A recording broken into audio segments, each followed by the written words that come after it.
Alright, welcome. We are continuing on. We are in 1980. Alice is going to hit a massive landslide when it comes to popularity and sales. But you know something? If you're a fan of somebody or something, you stick with them with the highs and the lows, right? But Alice Cooper 80, Flush the Fashion. And what's pretty cool down here, little inscription of AC Alice Cooper. The front, does it capture the essence of new wave, punk, synthesizers? I don't really know. Here's the thing. All right, if you see this on a shelf, right, are you going to buy it? If you say, yeah, maybe, are you going to buy it now? Right? So, because at the end of the day, I think it was just supposed to be this, and then they slapped that on there. Put some name recognition in it, right? But the backside is where it's at, people. Look at those mild trench cheekbones, right? That's why you don't do crack cocaine, people. But that's a pretty cool photo. I'm not gonna lie. Very hard, very underground theme, which I dig, and credits are on top there. So yeah, pretty cool. Now, what about the album sleeve? Well, this is the best you're gonna get for the next 3 albums. So there's the title, all the tracks and lyrics. Backside, you're continuing on with like the back of the cover. That's pretty cool. There was a tour book because and like he's dressed up as what he was in the Clones video with like that Che Guevara, little beret cap on. But like the tour book has stuff like this, and then he's also him in the in the what would you call it, his like studio whatnot. It's cool stuff. But yeah, I always found it kind of funny, just like the blood splatter, because I can just imagine. I mean, obviously there's people freaking out like, okay, what the hell is he doing? Where's like the spiders, the guillotines, all that stuff. Where's the makeup? And then you put this, you open this, like, okay, there's blood. So maybe there's something, and then of course you put the needle on, and it's talk. Put those dreams down to rest, I guess. This is notable in his career to where it seems like you either love this era or you hate this era. Personally, I really dig this era. I don't dig the obviously I don't dig the consumption of cocaine, that's for sure. But in terms of the artistic appeal, in terms of the albums, in terms of how the tracks sound, the complexity of it all at times, I really do enjoy. In terms of live, though, either studio or albums or footage, he looks and sounds like he's ready to collapse and die, because, well, he's close to like, 90 pounds when he's dead, when he's almost done with Dada. So yeah, the studio albums I really enjoy, but live stuff I can care less. Now, if you do want to see a live version that's at least listenable, that's not sad, and it's actually kind of good, is check out Alice Cooper live in El Paso if you want to hear a lot of these songs on Flush the Fashion, because you really don't get anything from these albums anymore.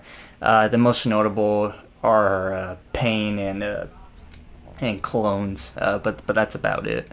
All right, so that is true. To go on with the crack cocaine, so Alice Cooper states that he only remembers some of this stuff from Flush the Fashion with the producer Roy Thomas Baker, Bohemian Rhapsody, Journeys. That guy made this album, or at least helped produce it. But he says that he only remembers some of this, and then once from Special, Zipper, Dada, he claims he does not remember.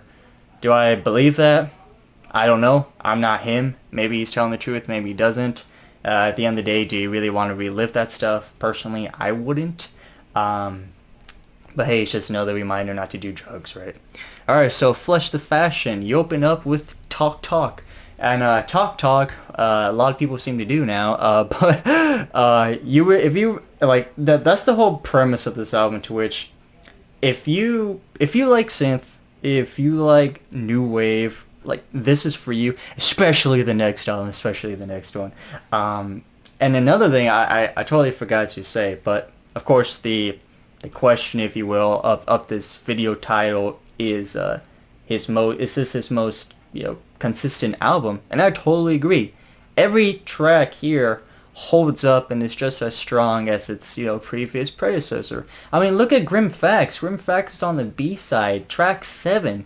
I mean, that can be track 2, if not track 1 on this album. This is a very, deep cut album. A lot of this stuff is pretty great. Especially when closing off the album is strong as well, which is always the main point.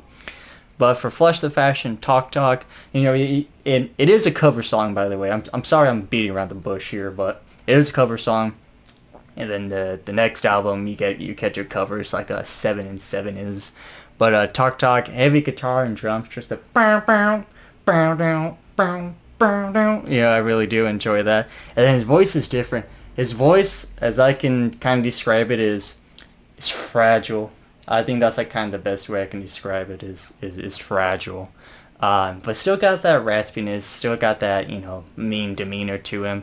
But yeah, he opens up, got me a complication, and it's an only child. He kind of sounds like that a little bit. There is the...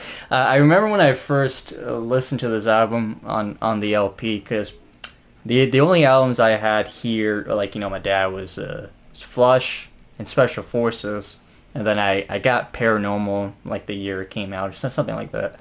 But I remember listening to this just on my own. I'm like, man, is this track broken or something? There's this static background noise to it. I'm like, man, what is this? So then I put it on a different record player, and it's still the same thing. I'm like, okay, it's still there. It's just kind of this sound to it in the background. It's interesting.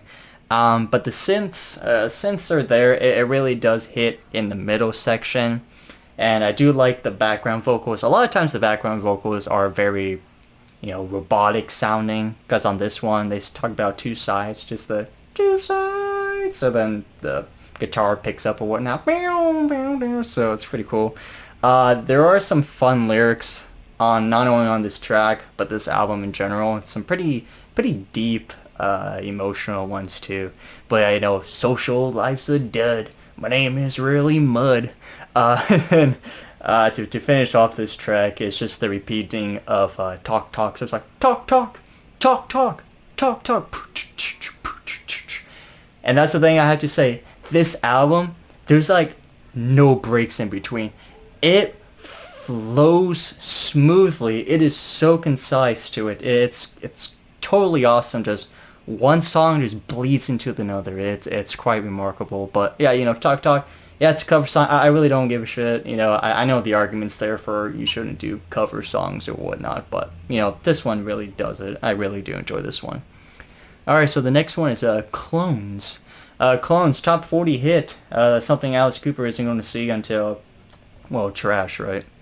But Clones, they do a music video. I could be wrong with Pain, because there is a music video for Pain, to which I'm going to tell you the truth, it's pretty shitty looking, and he's really not singing it at all. He's standing in like a scrapyard. And the reason I'm saying, maybe that's the music video is because I don't know if that was filmed for the Alice Cooper Live à Paris little tour that he did for Special Forces.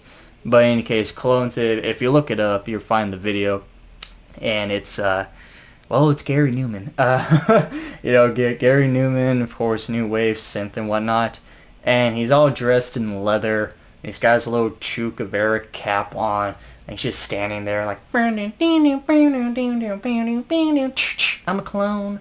Yeah, and his voice is so deadpanned and robotic. It just really does make this track very unique. But yeah, the music video, it's fun. I would say it's pretty hard on the eyes because he's a fucking toothpick, just standing there. And towards the end, the clone comes out, so like he's standing there, and then all of a sudden this other clone kind of walks out from him, and he's standing on the side, and like, god damn, he's like about that thin when he's standing on the side, and then he comes together to form one. Like I said, visually it's pretty disturbing stuff, but the songs are fun. So Clones, again, screaming new wave synth voice, like I said, and I do like the riffs in the background. It's this very very sci-fi arcadey sound to it. I honestly wouldn't doubt if this was played in the arcades because it definitely has that type of pitch to it. The background vocals are also robotic. So this track is like coming out, not in terms of like homosexuality, but coming out to where I'm unique. I'll show myself. Everybody else is trying to be the same, trying to be like one thing or whatnot. But I want to break free from that. I want to show my own true colors. What I like and stuff like that. Because we're all clones. Because it's very cool. Just talking and whatnot in this song and whatnot. But in any case, there are times in this track when the voice splits in two to where it's like definitely Alice and then definitely like the robotic version. And but above all clones, it is a very fun track if you're into the new wave stuff. So yeah. Alright, the next one is Pain.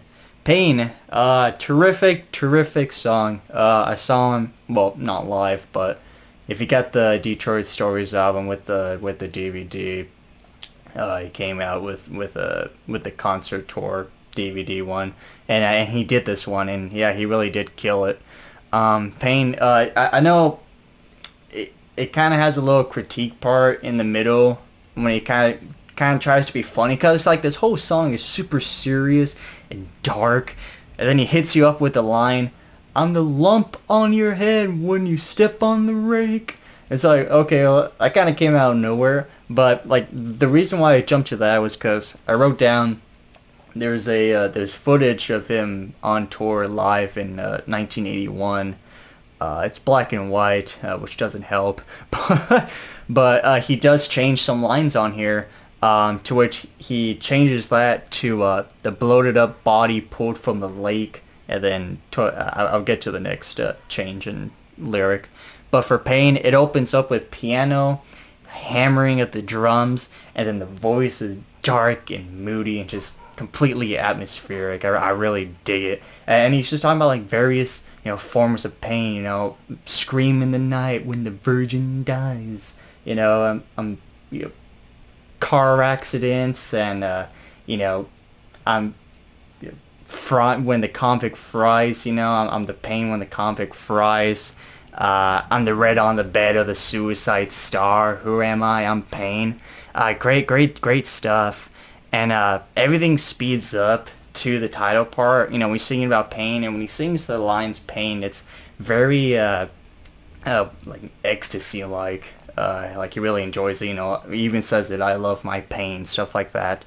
I do enjoy the grinding of the chords on this track, and there is a nice solo towards the end piece when it builds up to the stanza, which is the I was the salt in the sweat on the cuts of the slaves. I was the wound in his side while Jesus prayed. I was the filthiest word on the vandalized grave. Who am I? I'm Pain. Terrific. Goddamn, what a stanza. And to talk about that, to where he changed it up on that live part to where he says, I was the sweat in the slit on the wrists of the slaves. I was the spear in his side while Jesus prayed. Definitely amps up the violence and imagery there. But then they ended with the piano and of course synthesizers. But above all, what a terrific song Pain is. Alright, Leather Boots, bouncy all over the place, completely energetic, screaming synth. I dig it. It's a $1.40 length. This track, this album, I don't even think it hits half an hour. I think it's 28 minutes. I could be wrong. But I just love the various rhythms and the vocals and the instruments. Like I say, it's just bouncing all over the place. And the background vocals are there. They're all robotic still, talking about like, hurt somebody. Because Leather Boots is about like police officers and like, scared of the real world. Oh yeah. So like, they're scared, and they wear leather boots and they patrol the streets and they beat up people and whatnot. They're just afraid of everybody. And then Alice Cooper comes across a cop who was shot and left there to rot by some hoodlums or whatnot. And then Alice takes his boots, and then he becomes an officer, and then he goes around patrolling and doing what they were doing, beating up people and, capturing criminals and whatnot. So yeah, cool stuff. And but just above all, it's highly new wave, highly energetic. I really do enjoy this one. All right, so track 5 is Aspirin Damage. This is a fun one. But above all those, is definitely grounded in the previous track. I'll tell you that. If you hear my dog, I'm sorry. I do love the drum beats that lead to the title track. Because, it's a goofy song, let's be real here. Talking about aspirin damage, eases the pain, destroys the brain, stuff like that. I went to my doctor and whatnot, getting checkups. Above all else, I think my brain's frying from all this aspirin. But the synth, I'm sure you could definitely hear my dog now, but the synth really hits, and then everyone starts singing about how, shaking from the medication and whatnot, and the same riff follows the song throughout. And above all those, Alice's vocals are pretty normal to say the least, and it only gets new wavy during the chorus. But yeah, above all else, Aspirin Damage, it is fun. And that's it of side A. That's like, what, 13, 14 minutes? I think the longest song is Pain for like 4 minutes and like some change, but whatnot. Alright, for side B to kick it off is Nuclear Infected. Gotta love that opening, right? Goddamn, I love that. And then his voice is just high and raspy, and he's singing, there's these sci-fi sounds going off, and she's talking about how, I'm nuclear infected, I can clear out a ball game in a minute and a half. When I'm happy, I glow yellow. When I'm sad, I glow blue. But, when I'm in bed with you, I, glow red, whatever it was, red hot, right? And yeah, he just raises his voice and just follows the tempo and whatnot when he's describing the various colors. So that's fun. And he's just looking for a gal. And there's robotic backing vocals when they sing the title track. It's like, don't get me angry, stuff like that, because he's gonna blow. And they sing it, melodically. Nuclear infected. Above all those, it's fun and whatnot. Alright, but like the next one is Grim Facts. Now this is what I talked about in the beginning. It's like, goddamn, man, what a hidden gem, right? Grim Facts. Every parent must know. So it's kind of it's like a narration song almost. She's out to 5, wants to do a private show, showing all these moves to us. Likes to brush against my Levi's, likes to watch them grow. Grim facts every parent must know. Then he breaks into that chorus, red lights, gang fights, cop cars, gay bars on your precious street. Great stuff. And, the synth does get high when he's singing about grim facts and whatnot. Chorus is fun, fast-paced. You got this piano playing, of course. Above all else, the best I can describe it is a rockabilly guitar chords at times, which I enjoy. But yeah, this is on the El Paso live record if you look that up on YouTube. And but yeah, above all else, it's a really great song. Just it's moody and bleak at times, and then gets all fast-paced, punch in the air when he's singing the chorus and whatnot. It's fun stuff. Alright, the next one is a Model Citizen. Kind of reminiscent of what you get on the next track with I'm a Movie, right? This sort of arrogant asshole, blow smoke up, whatnot. But there's the high, guitar chords that play the title for Model Citizen. And then, Alice Cooper breaks out. He's like, be an Arab, be a Jew, be a boxing kangaroo. Basically just be anything you want. And then he's like, I think it got them all fooled again. And then, backing vocals break out saying he's a model citizen in that, melodic synth voice. He's an ultra sweet guy, stuff like that. Above all else, he's just fooling everybody. I'm not really that great and whatnot. But there are parts in this track that I enjoy, some pretty fun lines, when the backing vocals break out melodic in the heart of Texas. That's a fun line. And then, of course, Alice starts singing about how he's friends with Sammy Davis, casually. But yeah, Marcia's, and it's fun, of course, very synth and whatnot, but at the end of the day, it is fun, alright?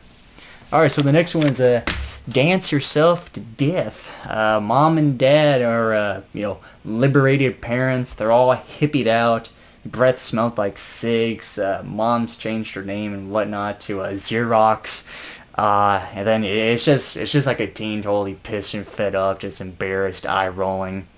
You can name it off. And he's like, all right, go have fun, go dance, and planes die. I hope you die. But yeah, it's twingy riffs all around this entire song.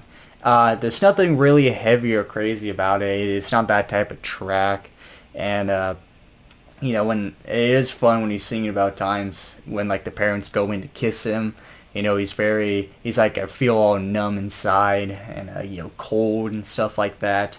And I do enjoy the end to where he's talking about, oh, come on, mom, dad, skinny, fatty, Mr. Coronary, just go have a heart attack already. I'm done with you guys. Dance yourself to death. Yeah, I like it. Is it safe to say that there's not a bad track on here for me? Now, well, actually, I'll get to that towards the end. All right. Since I kept you guys long enough. All right, to close this off is Headlines. Headlines, great song. I love that one. Electric chord grinds. The temp is all bouncy. I really love that one.